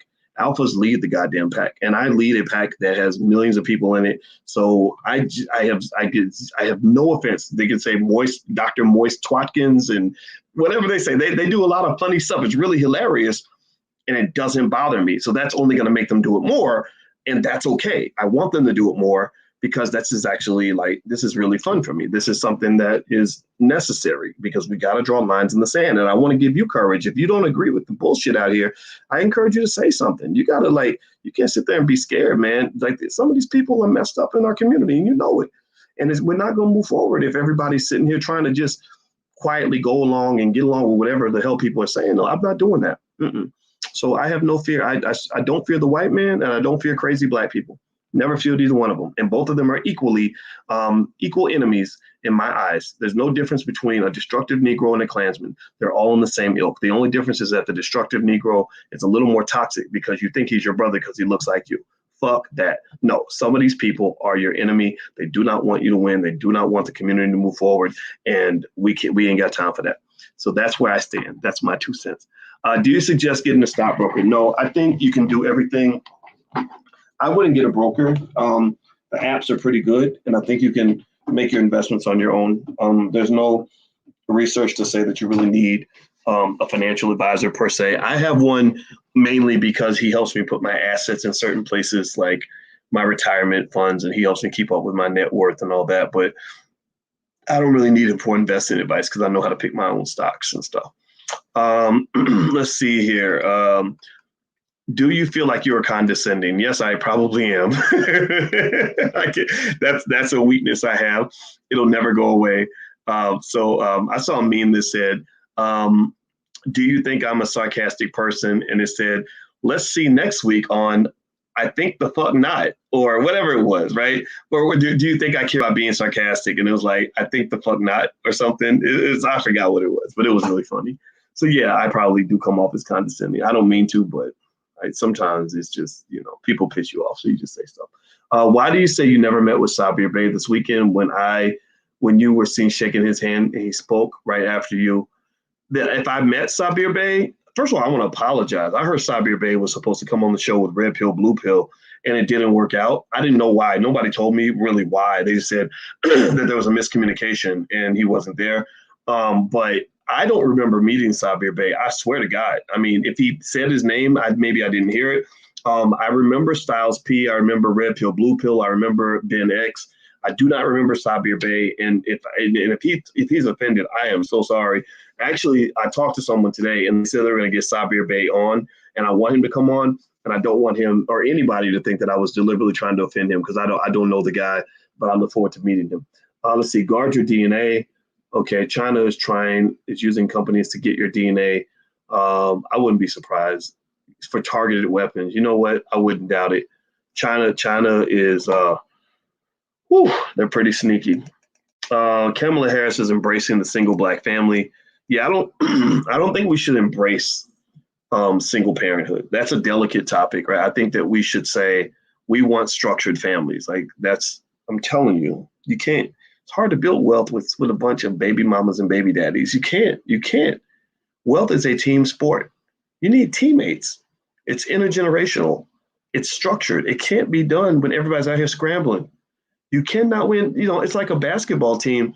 A basketball team can't win if everybody's grabbing the ball and shooting from half court and doing whatever they want to do. Basketball teams win when they have a coordinated strategy. That's how you win. Same thing is true with wealth. If everybody's scrambling and trying to survive and playing survivalnomics, nobody is able to gain any power because power is gained through coalitions. Your first coalition is supposed to be your family. That's why they worked so hard to break up black families, because they knew the power of family. So anybody who says anything that's anti-family is, I disagree with those people. I think some extreme feminism is anti-family. I'm not a fan of any of that. Anybody telling you to consistently exterminate your babies and that your men are garbage is not an advocate for the black family. They're an advocate for their own selfish personal power. Any man who says, well, women with kids are garbage and F these hoes and blah, blah, blah, blah, talking that crazy, stupid stuff, he's anti-family. Family is about putting the unit ahead of yourself. This is one thing China does extremely well. That's why China is the economic leader of the planet. Because China they do everything as a team sport. They do everything in groups. They do not do shit as individuals. They don't try to become Superman and tell you I'm the greatest and I'm the this and I'm the that. They clown you for that. So they make fun of you. If you come out here talking about I'm the greatest this and I'm the like our rappers do and some of our preachers do and then even some of the people on the internet, I'm the most sought after, I'm the best, and I'm the blah, blah, blah, blah, blah. They clown you for that. They have a saying in China that says the fattest pig always gets slaughtered. So basically what they're saying is that when you stand out there like that and try to draw attention to yourself, you look like a goddamn fool because they know that the group is how you win. In Africa, they say that if you want to go fast, go alone. If you want to go far, go together. So family is important. Family is so important. And it starts with who you choose to spend your time with. You cannot disconnect your wealth building journey from who you choose to date. If you date people that are going to undermine your ability to form a productive unit and a coalition, then that person is killing your wealth, and you're killing your wealth by choosing to be with that person. So you got to be thoughtful about all of that, or you're going to fall for the banana in the tailpipe and be stuck every time. Let's see here. Let's see. How much does a half an acre of land cost? I don't know. That's a good question. Let's see. Nardo says, why do you think so many black athletes have white wives and girlfriends? I don't know, because these guys are on some other shit. Some of them, a lot of them have black wives though, like LeBron and people like that. So it's not all of them, right? But I never understood it. When I used to work at University of Kentucky in the basketball players dorm, and I asked one of the players, I was like, why do y'all bring in so many white girls? Like, why the white? I asked him, I was 19 when I asked this. And it was weird. Like this guy, he was from Florida and he talked real fast like Florida guys do. But I don't care. I'll fuck them all. I'll fuck them all. I don't care if they're white, black, or whatever. I'll fuck them all. He's just, I was like, okay, that's that. Oh, all right. Okay. All right. Thank you. But yeah, I mean, it's just, we celebrate ignorance, man. It's not, it's ridiculous. And that ignorance kills you. Like, but that rapper Sean Kingston was talking about how he got 10 women on rotation and doesn't use a condom. Who the hell co-signs on that stuff? Like, man, you a super spreader, bro. Like, what are you doing?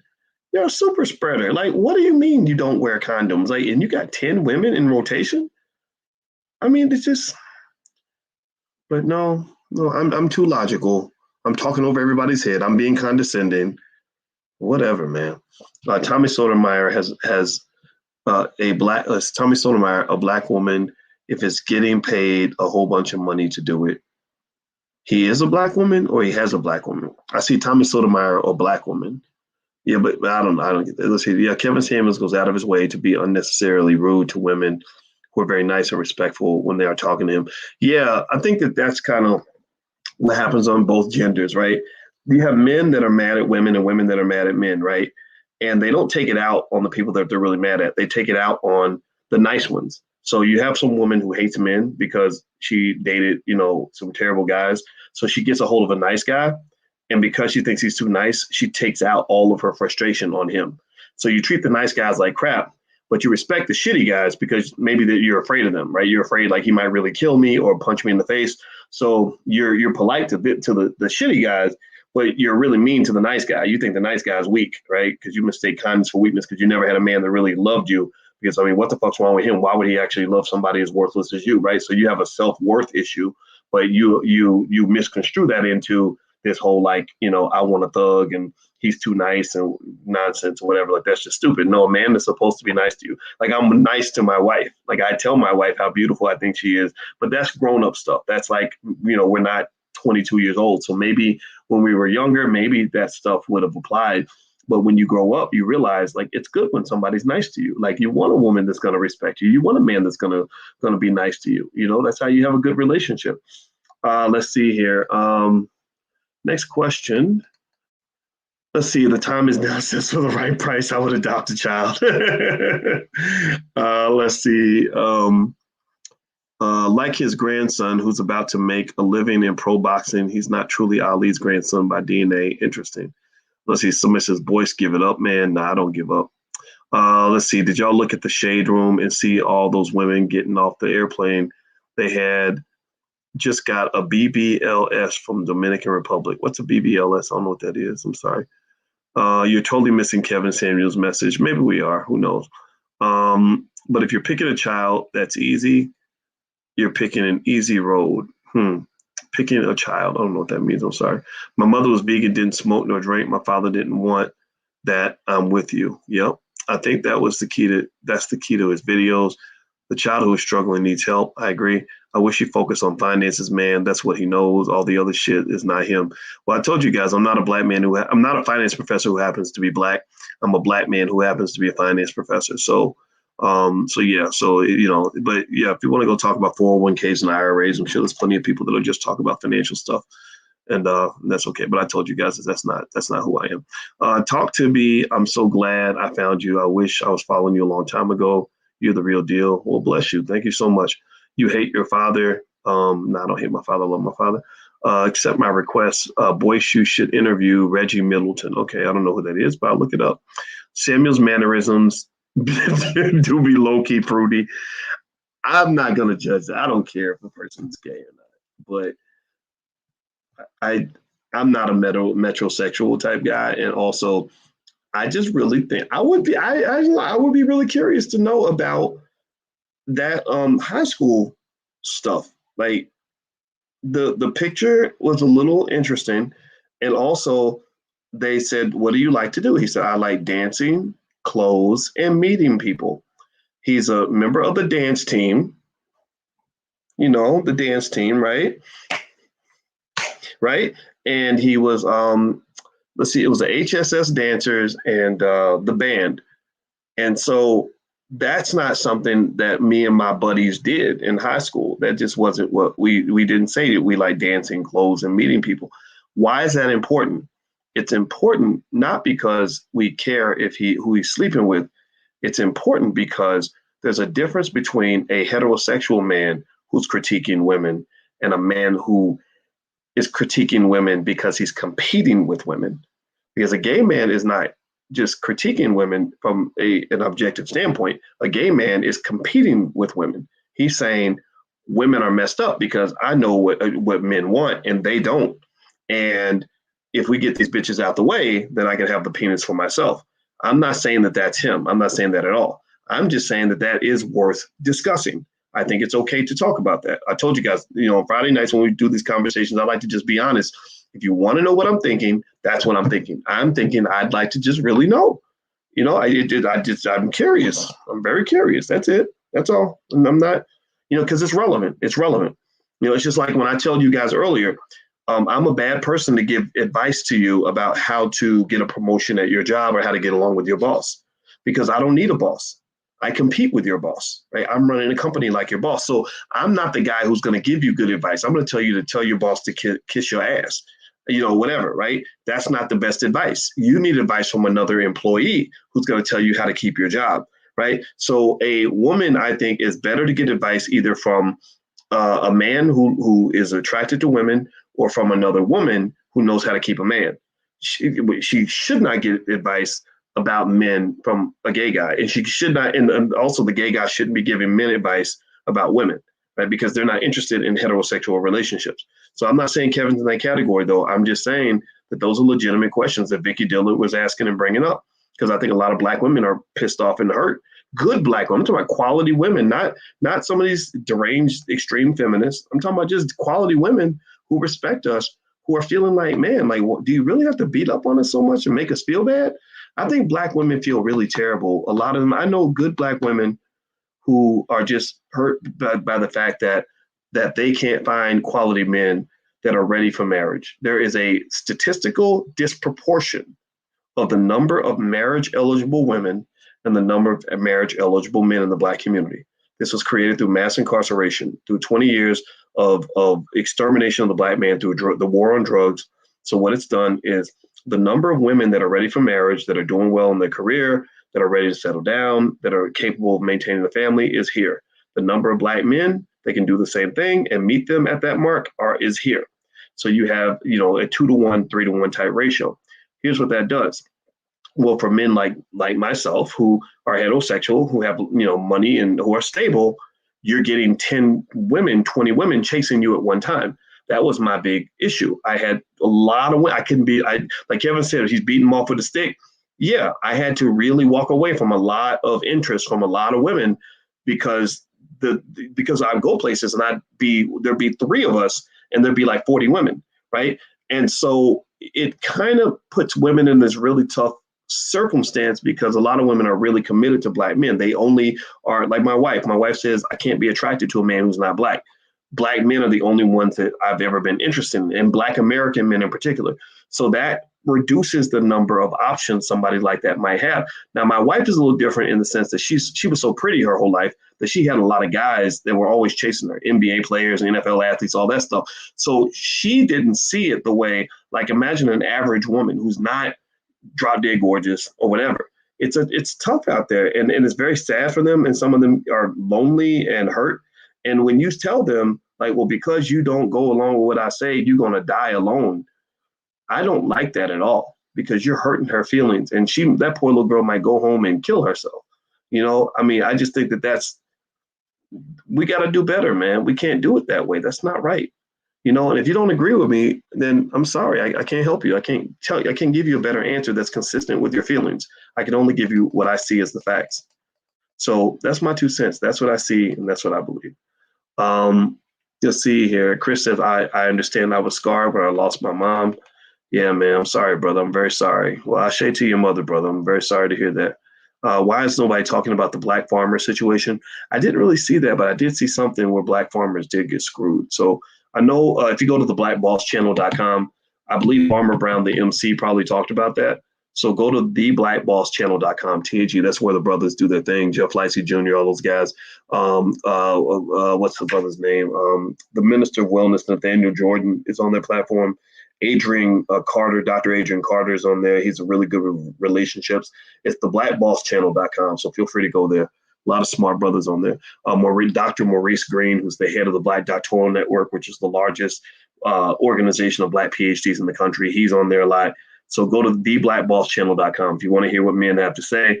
Good men who are smart, who care about women, who care about the community, who care about other brothers. They're on that channel and they do a really good job. So feel free to go take a look. Theblackbosschannel.com. That's the URL. Let's see. Now, sometimes you have to cut ties when people are doing foul things. That is so true. Yeah, people show different faces to different people. Absolutely. What do you think of trading in the Forex markets? I think the Forex market is very liquid, but it's not as easy to make money as the stock market. It's easy to make money in the stock market, even though you could train a monkey to make money in the stock market, but the Forex market is a lot more difficult. Somebody says you're rambling. Yeah. Fuck you. Get off my channel. I see you are slimming down quickly, my brother. Healing and living, thinking, living, and investing. Thank you very much. I appreciate that. I am actually putting on just a little bit of weight, but I'm going to try to change that. I feel you, doctor. I'm not trying to climb Mount Everest. No, I'm not. You might get triggered. Yes, I do. Somebody said he ramming. I don't know what ramming means.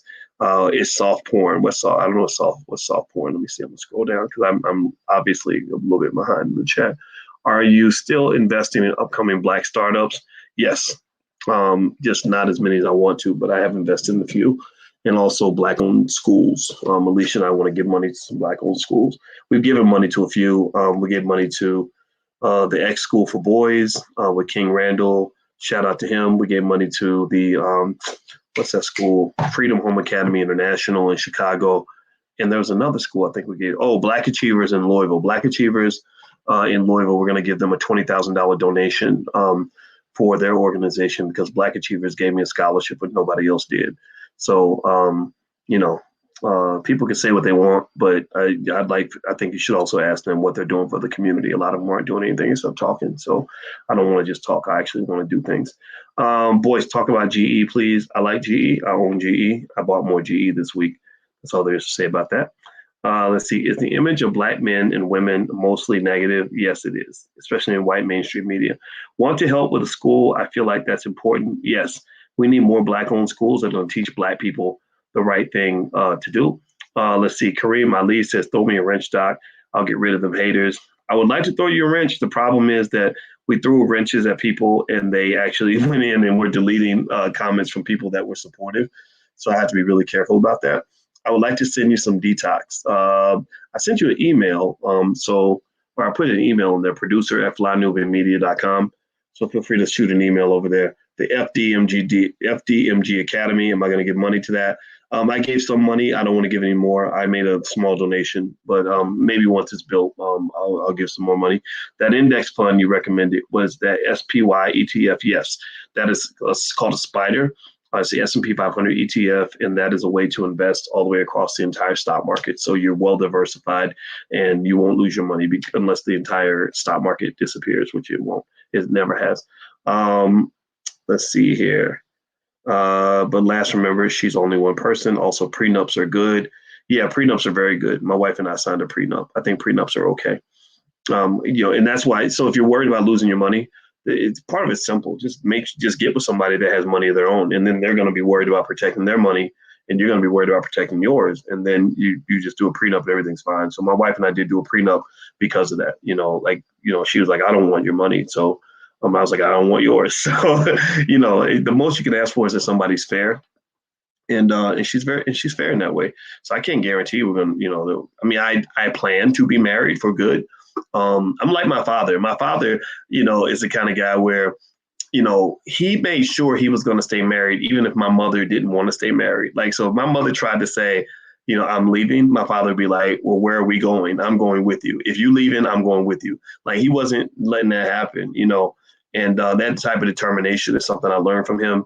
And so I don't have a plan to, when I make a commitment, I stick to it. That's why I don't make commitments very often. But when I make it, I want to stick with it. But you never know what's going to happen. So prenups are okay. It's okay. What it does is it ensures an orderly departure in case you break up. It's not a messy thing that's going to throw you off. Can you go to your questions on IG? Yes, I just answered that question. So there you go. There's your question. Let's see here. Can't wait for Umar's school to be done. Yeah, I can't either. I hope he builds it. I really do. I just haven't seen it yet, but maybe one day it'll happen. Do you think that we'll have a recession in 2025 through 2027? A recession is definitely coming. Recessions always come as part of the business cycle. It's not the end of the world. Recessions are actually buying opportunities if you know how to work it. Let's see. Next, stock or crypto? I like them both. I would like to send you. Oh, you already mentioned the detox tea. Do you give consultations to young Black entrepreneurs? I don't do a lot of one-on-one consultations anymore just because it's time consuming. But we do have blackmoney103.com. That's our entrepreneurship program. And actually this week, attorney Nicole Compton is coming in to talk about trademarking your business.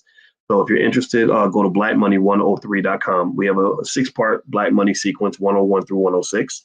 That's really good. And so 103 is entrepreneurship. So you can feel free to go take a look at that. And there's a lot of content in there for the last 5 years. Let's see. What do you think about Kevin Hart wearing a skirt in the latest movie? I guess that's Hollywood. Guys have to wear skirts and stuff. Yeah, and Kevin Hart, from what I understand, he's been going through it a little bit, but I don't know a whole lot about it. But yeah. How you gardenership over it's like gradenship over my mom. I don't know what that means. I'm sorry. Have you heard about BlackRock buying up all the real estate? Yes, I have. And they are $1 trillion company and they have a ton of money. Thank you, Dr. Boyce. Your program is very educational. Thank you, Carlos. I appreciate those kind words. Let's see here. What type of BW you looking for? I could give you my candid advice. What kind of type of BW? You need Black woman? He's on multiple platforms and I'm moving around. Yeah, DDS. Yeah, I'm on multiple platforms. It's something called StreamYard that lets you stream to YouTube and Facebook at the same time. Plus I'm on Instagram. My Instagram is the real Boyce Watkins. So follow me on Instagram. The index. Okay, let me go down. Next question. What are your thoughts on high risk investments? In Start Engine like Popcom, which is like a BOB. High risk investments, just make sure you're prepared. If you invest in a startup, just be prepared for 2 things. 1 is the risk, 2 is the illiquidity. Illiquidity means that it's not like buying shares of Ford or GE where you can just sell it, and get your cash back. When you put your money in a startup company, you're going to have to wait a while. So I think like one of the problems that I think happened with the Tulsa Fund, for example, which I invested in, is that, I knew when I gave Jay in his company my 10 grand, I put 10 grand in the fund. I wanted to support it because I would really like what he was doing. I actually was on Jay's page and I saw Nipsey Hussle, the late Nipsey Hussle. Shout out to him. He said, "This is epic, man. This is great. I'm gonna invest 10,000." And I was like, "Yeah, okay, I'm gonna put 10,000 in too." So we put 10,000 in the fund, and that was like 3 years ago. And I knew that that money wasn't going to come out anytime soon. I knew that money was locked in. And I think a lot of people thought, and think investing is like a quick flip. So you don't really want, so when you talk about accepting money or dealing people's money, you got to make sure people are ready, that they really understand the nature of what the investment is. Because if you're investing money in something that's long-term and you expect it to be a quick flip, that's like somebody who, meets a stripper and has a one night stand, but thinks that that's going to be his wife, right? No, the stripper is not going to be your wife. Right? That's going to be if that's a one night stand, that's what it is.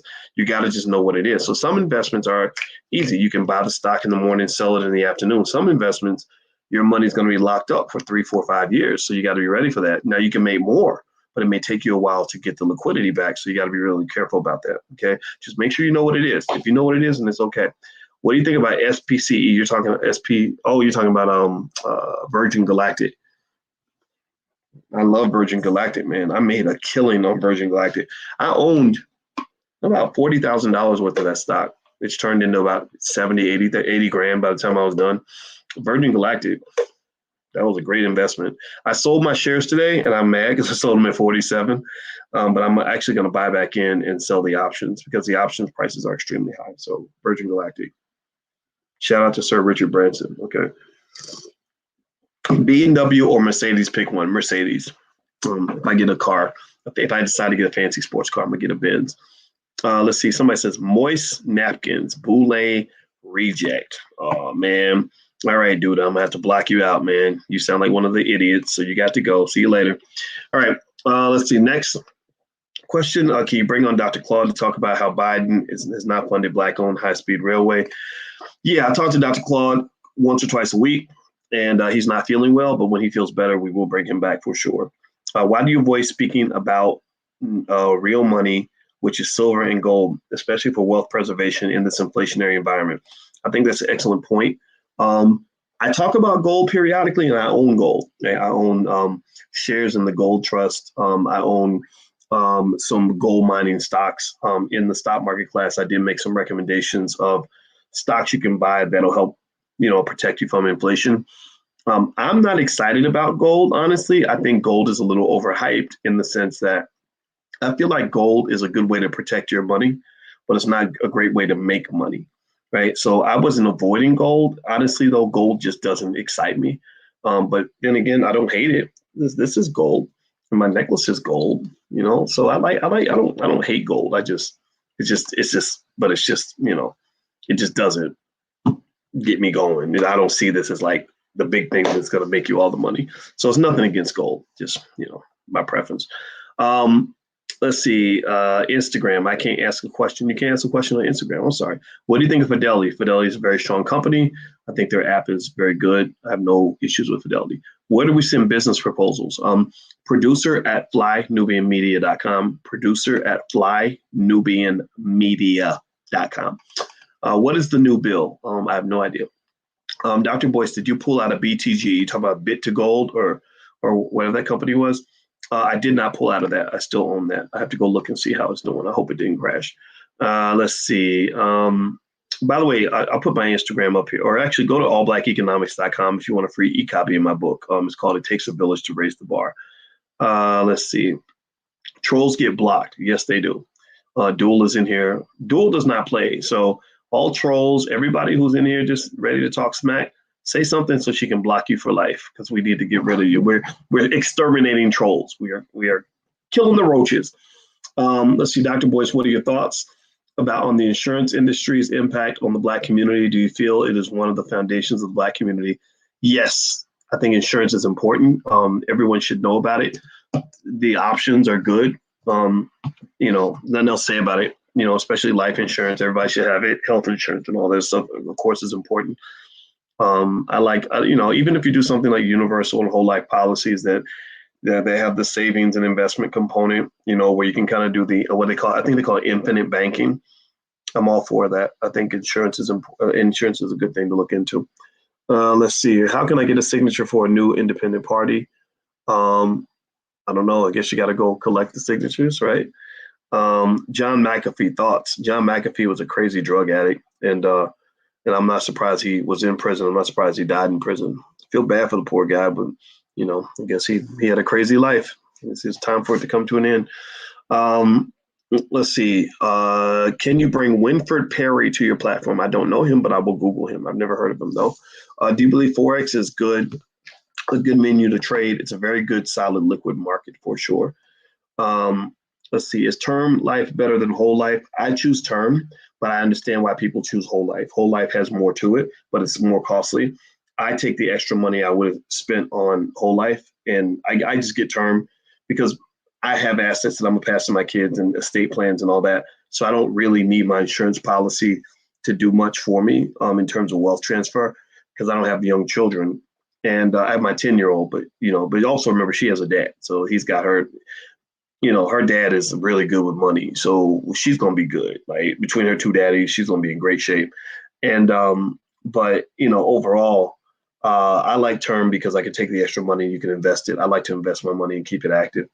Let's see here. Somebody says, I've seen a pic of Calamine the fraud in drag floating around the place. If you didn't know it was him, well, you could not have guessed. Spooky. Calamine the fraud. I think, you're talking about Charlotte. Is that the nickname for Charlemagne the God? Yeah, well, that's his battle to fight. I don't know much about it. I haven't been on the Breakfast Club in a while. I think that we I was on Breakfast Club like 4 times, and I respect Charlemagne because he invited me on, and I appreciate that forever. I would never ever say anything negative for that. But I think that the thing with Angela Rye, I think that when I told Angela Rye about herself, I feel like that caused a problem because I didn't know Angela and Charlemagne were that close, and I still don't like Angela. I still think Angela Rye's a bitch, and I'm not going to take it back because I saw the way she behaved. I saw the way she treated people, and I really didn't like it. It really angered me because I felt she was being really disrespectful to people, and I can't take that back. But I think that it might have caused a rift in our friendship, and so that made me kind of upset, kind of sad, But life happens. Angela Yee, that's different from Angela Rye. Angela Rye is the lady on CNN. Angela Yee is on the Breakfast Club. Angela Yee is very nice. She was always really nice. Let's see here. Let's see. What is a good amount of land as a percentage of real portfolio? I don't know, maybe a third, maybe 20, 30%. Can you bring Dr. Ray Hagins on your platform? I do not know Ray Hagins. I'm sorry. Do you own Tesla? Probably as part of a mutual fund, but I don't own it directly. I own ARK investing funds, and they own Tesla, but I don't own it directly. I don't like Tesla. I feel like Tesla's kind of a crazy stock. Elon Musk kind of disappointed me because he's a little bit too all over the place. I'm not a fan. Let's see here. Courtney says, bring Track Baby to your platform. She is the first Black woman to own a shoe brand. Track Baby. Okay, that's nice. Maybe, honestly, to tell you the truth, I'm not really a journalist. I don't like doing a lot of interviews, to be honest with you. I do them, but it's not really, I don't know. I like just talking to you on YouTube and stuff. I don't really, the interviews and stuff, you got to make an appointment and, all that. I don't know. I just do it as a service. It's not something I really like doing, to be honest with you. Is CPRX a good stock to invest in? It is a pharmaceutical stock. I do not know that company, but I do know pharmaceutical stocks can be really volatile, so you got to be really careful. So I would look at the history of the stock just to see what it is and see what the volatility looks like. And if you're okay with that, then I would take a look. If Brian Sutton, if I was to teach Black men how to invest, what do you think I should avoid? I would just teach them the difference between being an investor and being a gambler. A lot of people think gambling is investing, and it's not the same thing. They throw money around and treat the stock market like it's a crapshoot, and that's just not how you're supposed to invest. Investors are like farmers. You plant a seed and you let it grow. You're not just trying to roll the dice. Hey, Dr. Watkins, with the way you like to short markets and stock options, I would think you would do the same in crypto using Forex.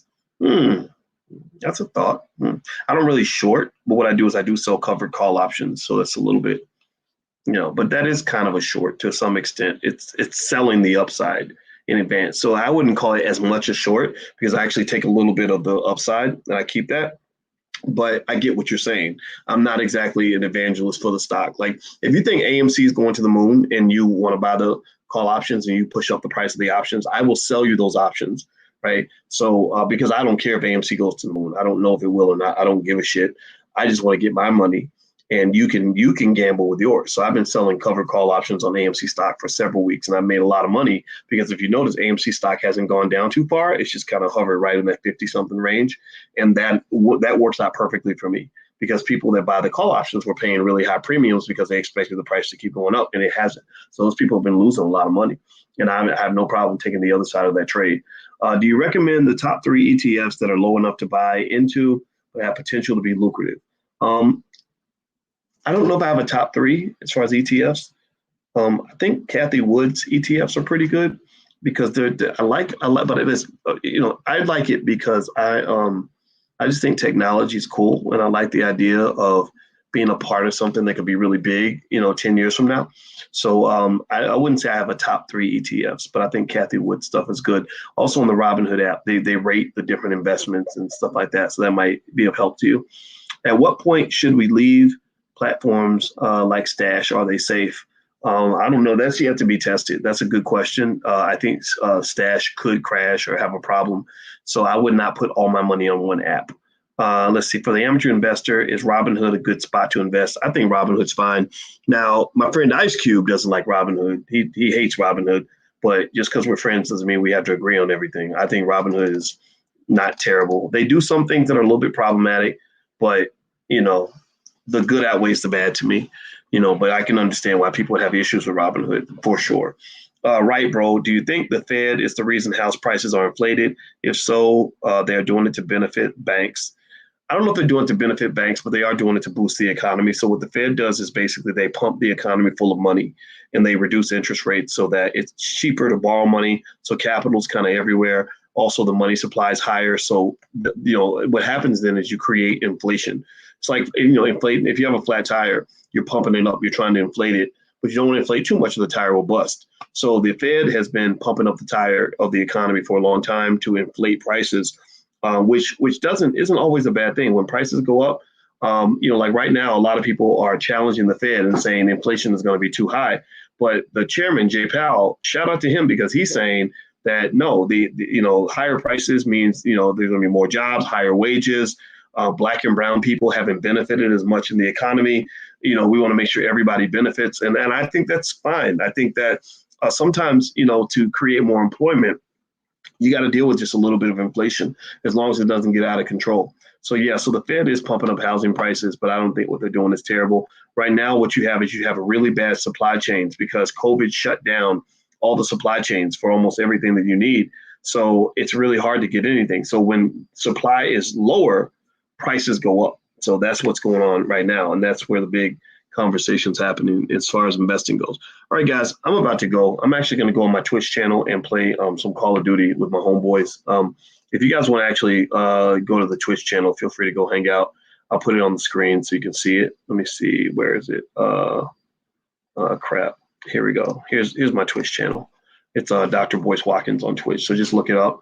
And so there you go. That's what it is. So it was fun talking to you, and it was really fun answering questions. And if I offended anybody with anything that I said, all I can say is fuck you. And I'm kidding. I'm joking. If you're a hater, then yeah, that's for sure. But if you're not, if you are a supporter, thank you. Not fuck you. Thank you.